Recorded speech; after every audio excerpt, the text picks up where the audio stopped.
The sun was bright in the sky as Amara walked down the busy street. It was the end of a long workday. She was tired but happy. She had just finished a big project at her job and was dreaming about relaxing at home.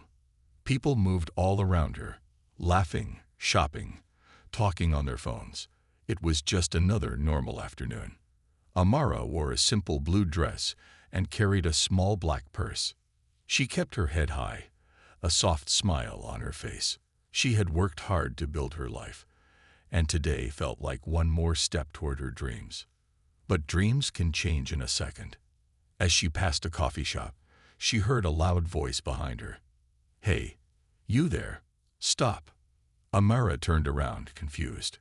A police officer, tall and heavyset, was walking quickly toward her. His uniform looked sharp under the sun, but his face was full of anger. "Me?" Amara asked, pointing to herself. "Don't play smart," Officer Daniels barked. He came close and stood in front of her, blocking her path. People on the sidewalk slowed down to watch. Amara felt her heart beating faster. "I didn't do anything," she said calmly. Daniels didn't care. "Show me your bag. Now." Without waiting for permission, he grabbed her purse roughly and opened it. He pulled things out, her wallet, her phone, a few papers, and threw them onto the sidewalk. Amara stood still, her hands shaking slightly. People watched. Some whispered. Some took out their phones and started recording. But no one stepped forward to help. Officer Daniels kept shouting, "Where's the stuff? Ha! You think you can just walk around here like you own the place?" Amara's cheeks burned with shame. She knew she had done nothing wrong. But standing there, surrounded by staring eyes, with her things scattered on the ground, made her feel small. Still, she stayed calm. She picked up her wallet slowly and said, "Sir, you're making a mistake." Daniels laughed loudly, a cold sound. "Mistake? No, the mistake was you thinking you're better than everyone else." A little boy nearby tugged his mother's hand. "Why is he yelling at her?" the boy asked softly. His mother pulled him away quickly, avoiding Amara's eyes. Amara knelt down to pick up her phone from the ground. It had a small crack now. She took a deep breath to control the anger rising inside her. "I'm going to take you in," Daniel said, grabbing her arm. "For what?" Amara asked, her voice still calm but firm. "For resisting a search," he shouted. His words made no sense. Amara hadn't resisted anything. She hadn't even raised her voice. But it didn't matter. He already decided she was guilty. As Daniels pulled her toward his car, Amara looked at the crowd. Most people looked away. Some whispered. A few kept recording. No one tried to help. In that moment, Amara felt alone, completely alone. But deep inside her, a small fire started to burn. She didn't scream. She didn't cry. Instead, she said in a quiet, steady voice, "You have no idea who I am." Officer Daniels sneered. "I don't care who you are." He pushed her into the back seat of the police car and slammed the door shut. As the car drove away, Amara sat with her head held high. Outside, the sun kept shining. The city kept moving. But everything in Amara's world had just changed. And she knew, deep down, that Officer Daniels had made the biggest mistake of his life. He thought she was just another face in the crowd, just another black woman he could treat badly and forget. But he was wrong. Very, very wrong. And soon, the whole world would know it. The ride to the police station felt long and heavy.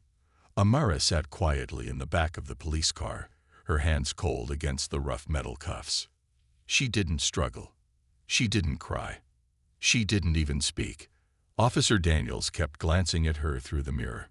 He expected fear, tears, begging. But Amara just stared out the window, watching the city move by like a silent river. There was a calmness about her that made Daniels uncomfortable, though he didn't understand why. He cleared his throat loudly. "You're gonna spend the night behind bars," he said with a smirk. "Maybe that'll teach you some respect." Amara didn't respond. She simply folded her hands in her lap and closed her eyes for a moment. Inside her mind, she repeated her mother's words. Stay calm in the storm. That's how you win. At the police station, things moved quickly.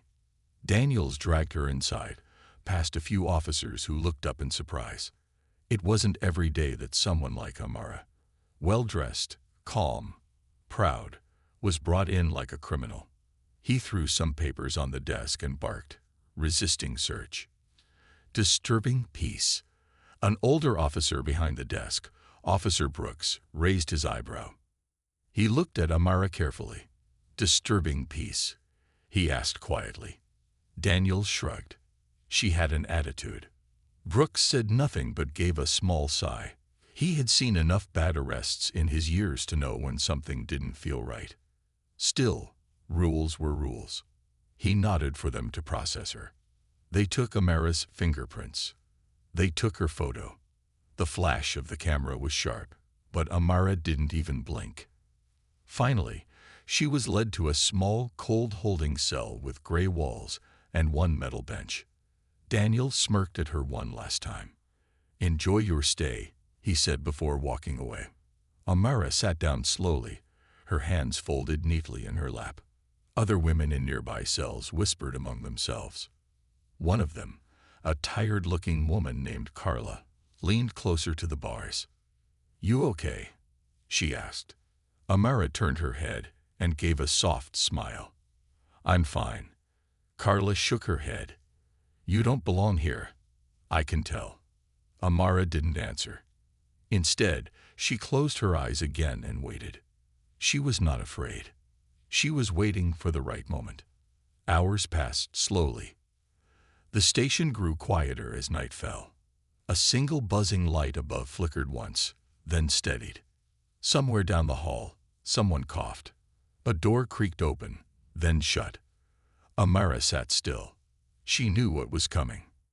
She had made one phone call earlier, the only call allowed. She had called someone who would change everything.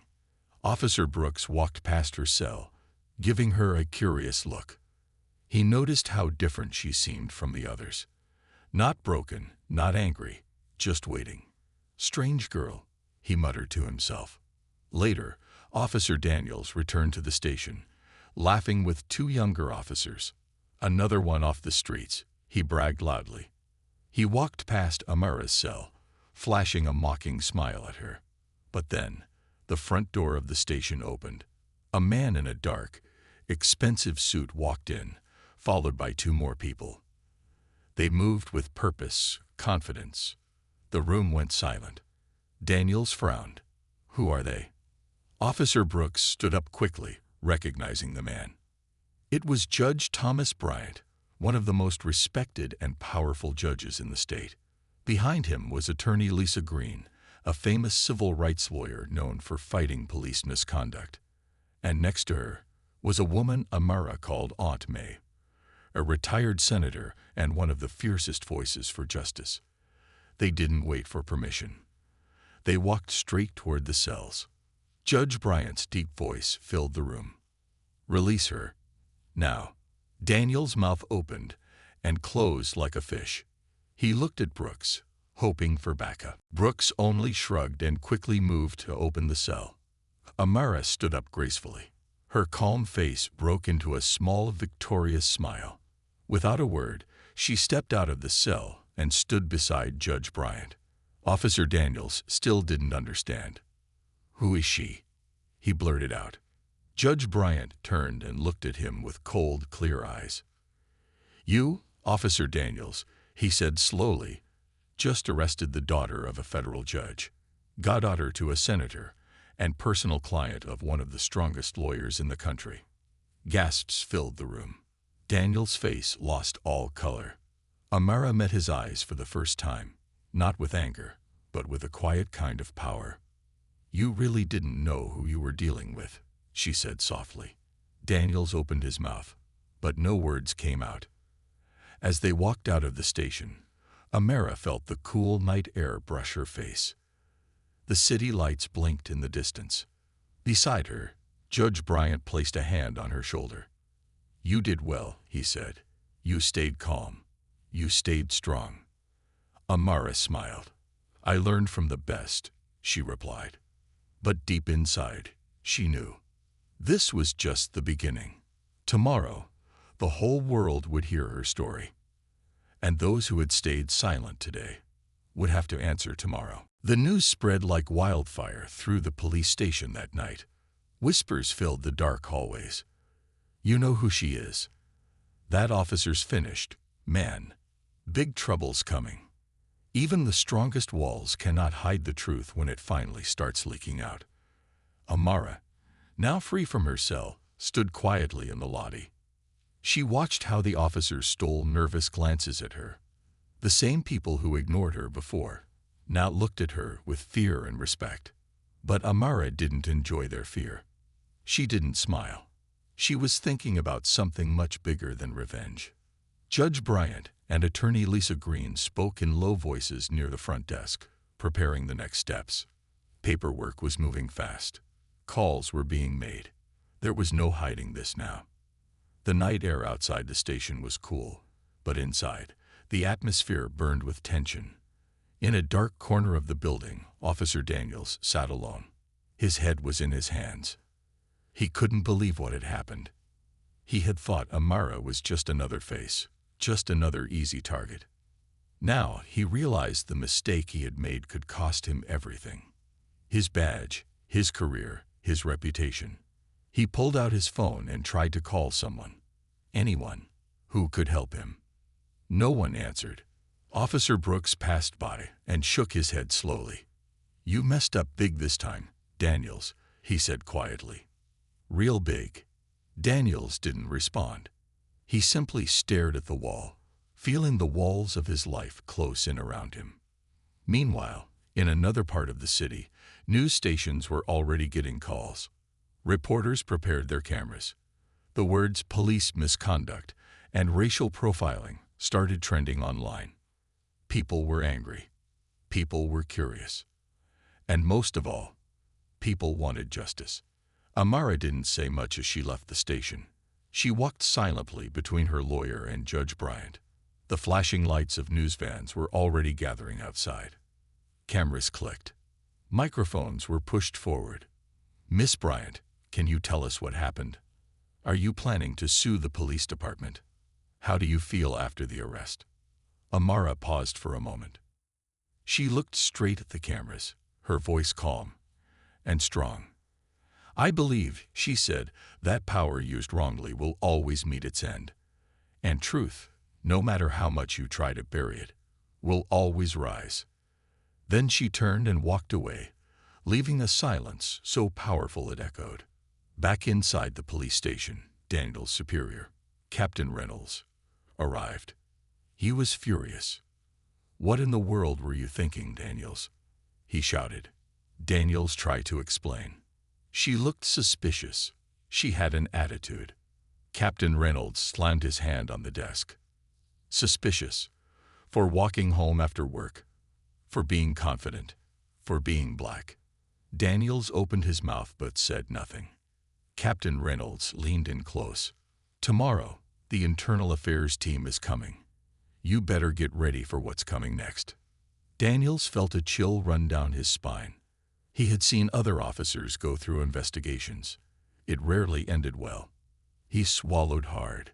Maybe he could apologize. Maybe he could explain. But deep down, he knew it was too late. The damage was done. And Amara, the woman he had thought powerless, was stronger than he had ever imagined. That night, Amara sat in her living room, surrounded by her family. Her mother hugged her tightly. Her younger brother, Malik, looked up at her with wide, proud eyes. You were so brave, he said. Amara smiled gently. I was just tired of staying silent, she whispered. Her phone buzzed nonstop with messages. Friends, strangers, even celebrities showing support. Her story was spreading like a river after a storm. Judge Bryant sat down across from her. Tomorrow, he said, we'll begin the formal lawsuit. We're not just fighting for you, Amara. We're fighting for everyone who never got the chance to speak. Amara nodded. She understood the weight of what was happening. This wasn't just her story anymore. It was the story of everyone who had been judged by their color instead of their character. Later that night, when the house was finally quiet, Amara stood by her window. The city lights twinkled far away. She thought about everything that had happened. The anger, the shame, the loneliness she had felt in that moment of arrest. But now she felt something else too, something stronger. Purpose. They had tried to humiliate her. They had tried to make her small. Instead, they had made her voice louder. Amara whispered into the night air, "Tomorrow, they will hear me." And somewhere, deep inside the silent city, it felt like the wind itself carried her promise forward. The morning of the court date arrived with heavy gray clouds in the sky. Amara stood outside the courthouse, her heart beating steady and strong. She wore a simple white blouse and black trousers, nothing flashy, but she looked powerful. Beside her stood Attorney Lisa Green, holding a thick folder of evidence. Judge Bryant, in a sharp black suit, nodded at her with pride. "You're ready for this," he said firmly. Amara smiled softly. "I was born ready," she answered. The courthouse steps were crowded with reporters, cameras flashing nonstop. People from the community gathered too, holding signs of support. "Justice for Amara. End police abuse. We believe you." Amara took a deep breath and walked up the steps. She didn't hide from the cameras. She didn't lower her eyes. She was here to be seen. She was here to be heard. Inside the courtroom, the air was thick with tension. Officer Daniels sat at the defense table, his face pale and nervous. He looked around, searching for friendly faces, but found none. The courtroom was packed. Law students, activists, old men in suits, mothers with children. Everyone wanted to witness what would happen. Judge Karen Fields, a woman known for her fairness and sharp mind, entered the room. "All rise," the bailiff announced. Everyone stood. Judge Fields sat down and looked across the room with calm, serious eyes. "You may be seated," she said. The trial began. Lisa Green stood up first. She moved confidently to the center of the room. She spoke in a clear, steady voice. "Your Honor," she said, "today we are not just speaking for Amara Bryant. We are speaking for every innocent person who has been treated as guilty because of the color of their skin." She paused and let the words sink in. Then she continued, "We will show clear proof that Officer Daniels wrongfully stopped, searched, and arrested Miss Bryant, without reason, without respect, and without care for the law." She held up a small USB drive. This drive contains video evidence, filmed by witnesses, that tells the real story. Murmurs ran through the courtroom. Officer Daniels shifted uncomfortably in his seat. When it was the defense's turn, Daniels' lawyer tried to speak confidently. "She was acting suspicious," the lawyer said. "She refused to cooperate." But the videos told a different story. One by one, short clips played on the screen. Amara calmly standing as Daniels shouted at her. Amara not resisting while he searched her bag. Amara staying quiet and composed as he dragged her away. The courtroom was silent except for the sounds from the videos. Officer Daniels' face grew redder and redder. Even some jurors shook their heads in disbelief. Then, it was Amara's turn to speak. She walked to the witness stand, calm and proud. She took the oath, sat down, and looked directly at the jury. "When he stopped me, I thought maybe he was asking for help," she said quietly. "But very quickly, I realized he didn't see me as a person. He saw me as a problem." Her voice was strong but full of emotion. "I felt humiliated. I felt afraid. But I stayed calm because that's what I was taught. That if you stay calm, maybe you'll stay alive." Some people in the courtroom wiped their eyes. Others clenched their fists in anger. Amara continued, "I have worked hard my whole life to be proud of who I am. But that day, he tried to make me feel small. He failed. She looked over at Officer Daniels. "And today, I'm here to say, you don't get to decide my worth. You don't get to erase my dignity." When Amara finished speaking, the courtroom was silent for a long moment. Judge Fields looked at her carefully, then nodded. "You may step down," she said softly. Amara returned to her seat, her back straight, her head high. Lisa Green leaned over and whispered, "You just changed everything." The jury left the room to discuss. Outside, rain had started to fall lightly, tapping against the courthouse windows. Inside, everyone waited. Long minutes passed. Daniel sat stiffly, not moving. Amara closed her eyes and breathed deeply. She wasn't worried. She had spoken her truth. Now it was in the jury's hands. Finally, the jury returned. Everyone stood. The head juror, an older woman with kind eyes, handed a paper to the judge.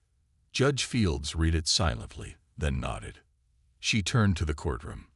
"In the matter of Amara Bryant versus Officer Daniels, we find the defendant guilty." The room exploded with noise. Cheers, claps, some people crying. Officer Daniels slumped in his chair, defeated. Judge Fields raised her hand for silence. "This court finds Officer Daniels guilty of misconduct, wrongful arrest, and abuse of power," she said firmly. "Further consequences will follow." Amara didn't smile. She simply nodded once, a quiet victory shining in her eyes. Justice had been served, but this wasn't the end. This was just the beginning of a bigger fight. A fight she was ready for. The courthouse doors swung open, and Amara stepped into the rainy afternoon. Cameras flashed. Reporters shouted questions. But Amara didn't rush. She walked slowly, with her head held high, her heart calm and proud. People from the community stood outside, cheering for her. Some even cried. A small girl holding her mother's hand waved at Amara shyly. Amara smiled warmly and waved back. She knew this victory was not just hers. It belonged to everyone who had been made to feel invisible. It belonged to everyone still fighting for respect. At the bottom of the steps, Lisa Green and Judge Bryant stood waiting for her. "You were brilliant," Lisa said, handing her a dry umbrella. Amara chuckled softly. "Brilliant and soaking wet," she replied. They laughed together for a moment, feeling the weight of the day lift just a little. Judge Bryant grew serious. "This win is important," he said. "But now, bigger eyes are watching." Amara nodded. She understood. The police department, the media, even political leaders, all were now looking at her, waiting to see what she would do next. That night, Amara's home was full of family and friends. They celebrated with warm food, laughter, and music. Her mother hugged her tightly. "I am so proud of you," she whispered. Amara smiled, but inside, her mind was busy. Because she knew winning the case was just the first step. Real change, deep change, would need much more. Later, when most guests had left and the house grew quiet, Amara sat with her younger brother Malik. He stared at her with big eyes full of questions. "Amara," he said slowly, "does this mean bad people will stop?" Amara looked at him carefully. She wanted to give him hope, but also truth. "Some will," she said gently, "but some won't." Malik frowned. "Then what's the point?" Amara reached over and took his small hand in hers. "The point," she said, "is that when we speak up, when we fight back with truth, the world has no choice but to listen. Even if it takes time, even if it's hard." Malik nodded slowly, trying to understand. "And," Amara added, "every time someone stands up, it gets a little easier for the next person." Across town, in a small apartment, Officer Daniels sat alone. His badge was already taken, his reputation destroyed. News of his actions spread everywhere. TV, internet, newspapers. Some of his old friends didn't return his calls. Others sent angry messages, calling him an embarrassment. He felt like a ghost in his own life. For the first time, he understood a tiny piece of the humiliation he had caused others. But unlike Amara, Daniels had no army of supporters, no powerful judges, no caring family. He was truly alone. And somewhere deep inside, he knew he deserved it. In the days that followed, Amara's life changed quickly. Interviews, meetings, invitations to speak at schools and colleges. People listened to her story. Young girls wrote letters saying she inspired them. Community leaders asked her to help with new projects to improve police training. Change was starting. Slowly, but surely. One afternoon, Amara was invited to speak at a town hall meeting. The room was packed. She walked to the stage, the microphone waiting. She took a deep breath and began. I stand here today not just because I fought back. I stand here because you believe that my voice mattered. She paused, letting the crowd feel her words. And now, she continued, we have a choice. We can let this be just another news story, or we can make it a turning point. People clapped loudly, some even standing up. Amara smiled, feeling hope spread through the room like light. Meanwhile, Officer Daniels faced legal consequences, not just losing his job, but possible civil charges too. More people came forward with stories of how he had treated them badly in the past. He realized, too late, that power was never meant to be a weapon. And Amara's quiet strength had shown the world just how dangerous small abuses could become if left unchecked. One night, alone in her room, Amara looked at herself in the mirror. She saw the tiredness in her eyes. She saw the sadness that still lingered. But she also saw strength. She had faced hate and met it with dignity. She had faced injustice and answered with truth.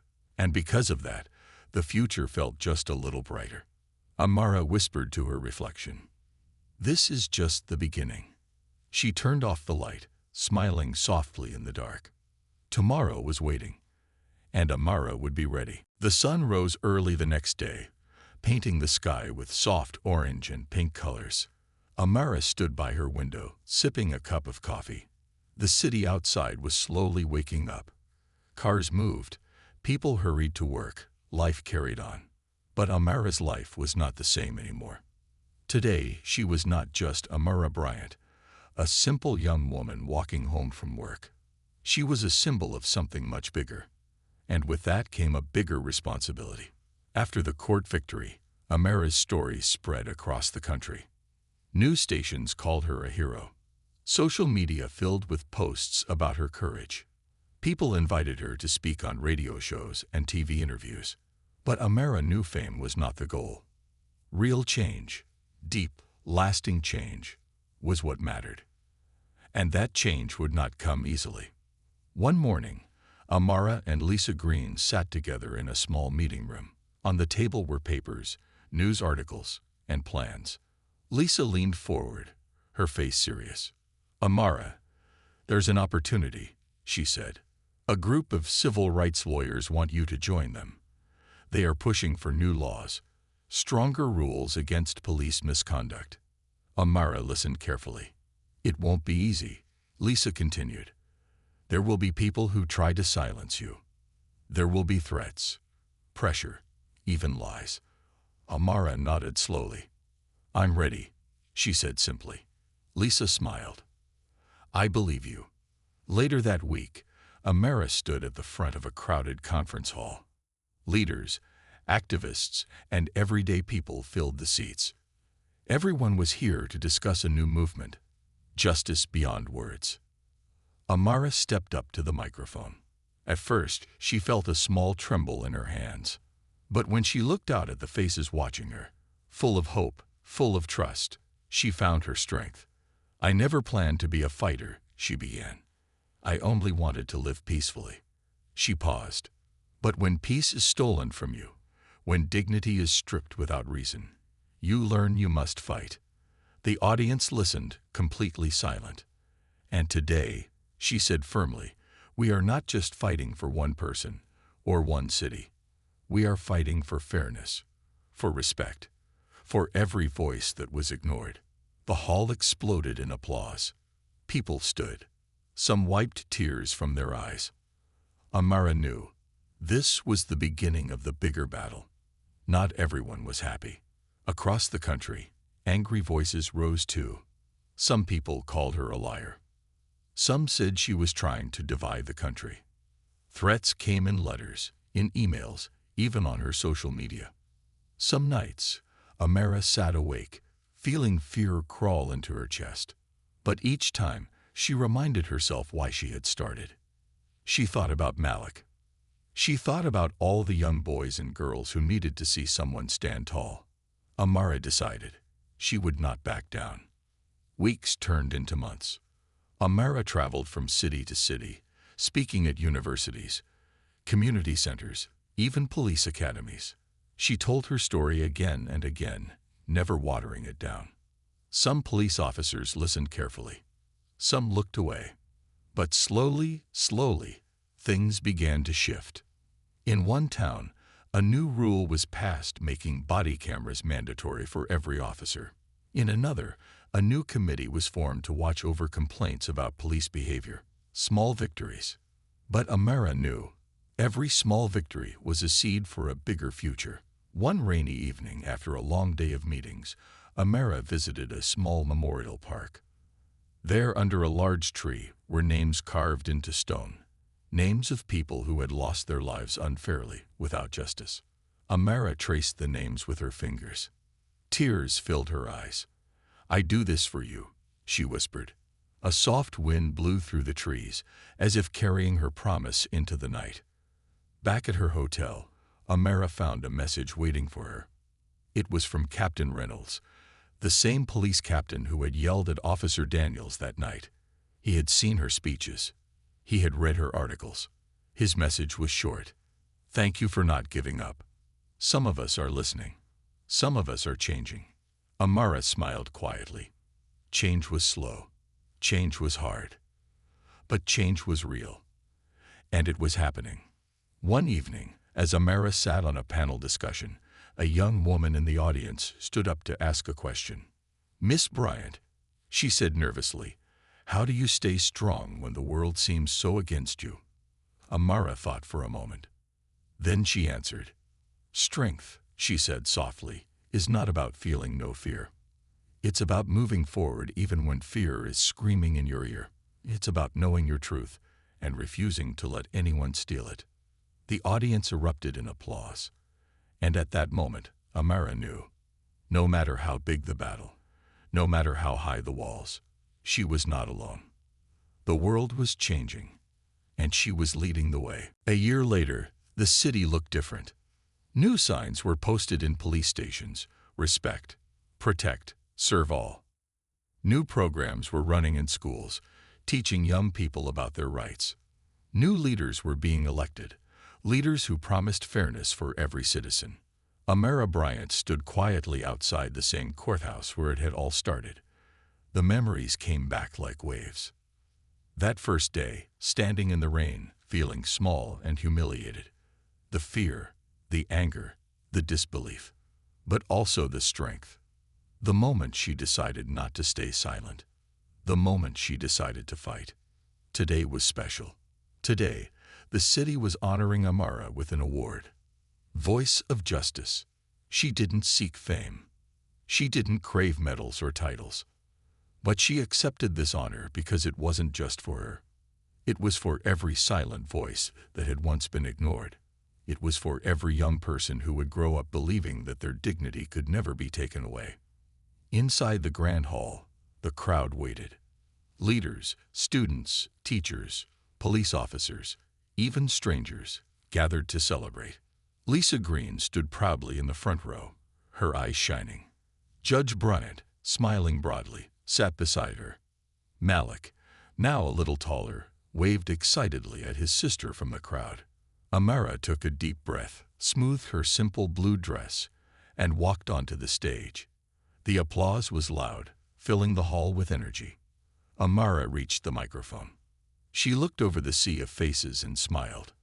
1 year ago, she began, I stood outside this courthouse feeling powerless. She paused, her voice strong but warm. I thought my story would end in shame. I thought no one would believe me. But something amazing happened. You listened. The audience listened closely, some leaning forward in their seats. You didn't just listen to my story, she continued. You saw yourselves in it. You understood that injustice against one person is injustice against all of us. She paused again, feeling the emotion in her chest. And because of that, change began. The hall burst into applause again, but Amara raised her hand gently, signaling for quiet. There is still so much work to do, she said honestly. Racism, abuse of power, injustice, they are not gone. They hide, they wait, and they grow if we stop watching. She looked directly into the cameras broadcasting her speech live across the country. But now we know something powerful, she said. We know that one voice can start an earthquake. We know that standing up is hard, but standing still is harder. Some people in the crowd wiped away tears. Others nodded, feeling her words deep in their hearts. After the ceremony, Amara walked outside into the fresh spring air. Reporters again crowded around her, microphones ready. But Amara politely waved them away for now. She needed a moment alone. She walked down the courthouse steps, the same steps where Officer Daniels had once humiliated her. But today, she walked with pride. Today, she owned every step. At the bottom of the steps, Malik ran up to her. You were amazing, he said, throwing his arms around her.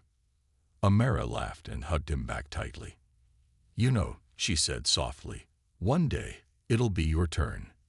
My turn? Malik asked, confused. Yes, Amara said. To stand up, to speak out, to lead. Malik thought about that. Then he nodded seriously. I'll be ready, he said. Amara smiled. I know you will. Across the street, a small group of police officers stood watching. Among them was Captain Reynolds. He nodded respectfully when Amara looked his way. A silent promise passed between them, a promise to do better. To build a world where dignity was not just a dream, but a reality. That night, Amara sat alone in her room, staring out at the stars. She thought about everything that had happened. The fear, the fight, the victories, the losses. She thought about the faces of people she had met, the hopeful, the broken, the brave. She thought about the future. It wasn't perfect. It would never be easy. But it would be better. Because she, and so many others, had dared to believe it could be. Amara picked up a pen and opened a fresh notebook. At the top of the page, she wrote 3 simple words. It starts now. Because change was not a moment. It was a lifetime of moments. And this was just the beginning. Months passed. Amara's name had become known in places she never imagined. But as the city moved forward, there was still one part of her story that no one knew. Something she had kept quiet. Something even the courtroom didn't hear. A truth buried deep, one that had the power to shake everything again. It started on a rainy afternoon. Amara was cleaning out an old storage box at her mother's house. Inside were photos, letters, and some documents from years ago. She smiled as she pulled out a childhood drawing from Malik. But then, something strange caught her eye. A yellow envelope, slightly worn, with her name on it. She opened it slowly. Inside were old police reports. Not hers, not about Officer Daniels, but about someone else, someone from her past, her father. Amara sat frozen as she read the papers. She knew her father had worked in law enforcement before he passed away, but she had never known the details.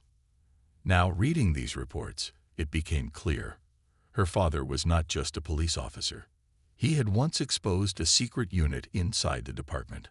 Officers who abused their power and targeted innocent people, especially people of color. He had reported them. And soon after, he died in a car accident that was never fully investigated. Her hands trembled. Was his death really an accident? Had someone silenced him because he tried to do the right thing? Suddenly, her entire fight felt different. She wasn't just fighting for justice. She was walking the same path her father had walked, years before. And maybe his story was never told because no one was brave enough to finish it. Until now. The next day, Amara met with Lisa Green. She placed the reports gently on the table. Lisa read them quietly, her eyes growing wide. "Amara," she whispered, "this changes everything." "I know," Amara replied softly. "I think it's time people knew the full truth." Together, they launched a small investigation, reaching out to retired officers, city reporters, even whistleblowers. Slowly, piece by piece, the truth came together. Her father had been part of a secret case. He had discovered corruption and abuse inside the department. He had gathered evidence, and just before he planned to go public, his car lost control on a quiet road. No one looked too deeply. No one asked too many questions, until now. The city was shocked when the story broke. Hero's daughter uncovers corruption her father tried to stop. News channels ran the headline for days. People were stunned. Many asked how this had been buried for so long. But for Amara, it wasn't about headlines. It was about giving her father the justice he never received. At a special memorial ceremony weeks later, the mayor invited Amara to speak. A large crowd gathered. This time, not just to celebrate, but to remember. A huge photo of her father stood at the front. Amara took a deep breath, stepped forward, and looked at the crowd. "My father died trying to tell the truth," she began. "He believed in fairness, in honor, in doing what's right, even when it's dangerous." Her voice trembled for a second, but then it grew strong. "He didn't get to finish his mission. But today, I stand here to promise the world. I will." After the speech, the mayor announced a surprise decision. The police training center would be renamed Bryant Center for Justice, in honor of her father. Tears filled Amara's eyes, not from sadness, but from peace, because now her father's story had a voice, and justice, at last, had come full circle. That night, Amara returned home and sat at her desk. She opened a fresh journal, the same one where she had once written, "It starts now." This time, she wrote something else. "It started before me, but it won't end with me." She closed the book, looked out the window at the stars, and whispered, "Thank you, Dad. I understand now. I'm proud to be your daughter."